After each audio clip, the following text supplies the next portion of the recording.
All right, Alex, in this next and last video, we're going to talk about how you can continue to get better at delivering your momentum towards home plate so that you're throwing free and easy and you're getting the most that you can out of your body and you're eliminating any stress that you might put on your elbow or your shoulder.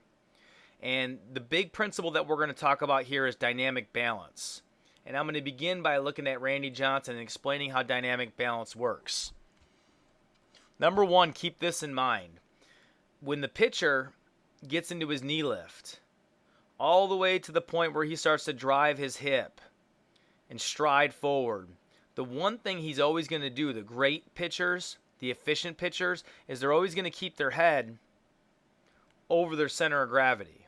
Not in front of it, not too far behind it, just right over it.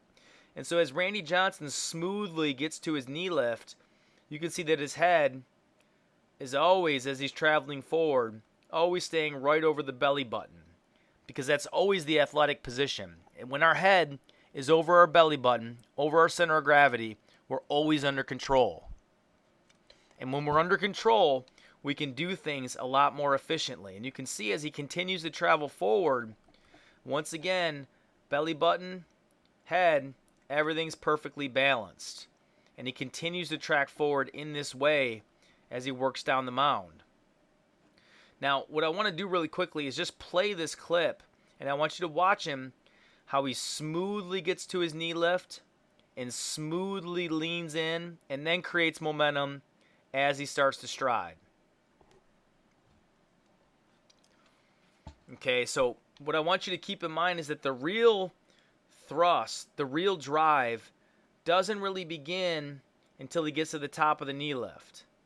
And from this point, that's when he's really going to start carrying his momentum and building on it. And the reason that I say this is because for you, when you get into your knee lift, you get into a bit of a hurry.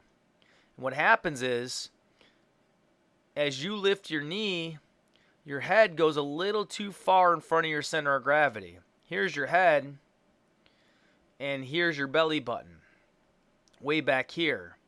And as a result, you're going to be a bit rushed. And you can see where you're at in this position compared to Randy Johnson, how he's able to lead with his butt here because he's balanced and under control. Okay, you can see that where he's thrusting with his hip, driving off his back leg, under control with his head. Whereas with you, we can't see your hip anymore. We can't see the front butt.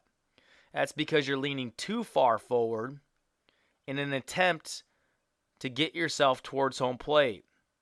And as you break your hands, look at this position compared to Randy Johnson when he breaks his hands. See how you get a little bit out in front of yourself with your front foot, where your knee is at and your foot is at? And this is the difference here with Randy Johnson. It's a little bit more under control. And so, because you start with this knee lift and you lean your head way too far forward, you get a little bit out of control and you lose that balance point, that dynamic balance, the ability to stay in balance while in motion. And you can see here how you're a little herky-jerky as you pick up, and then you got to regather yourself.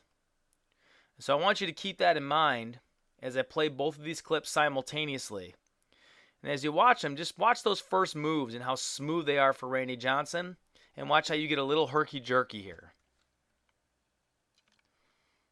Okay? So that's something that we're going to continue to get better at the more we throw and the more we work on it. And I'm confident that you're going to be able to master that, and you're going to get better and better on the mound. By the time you get to us, man, you're going to be throwing some missiles.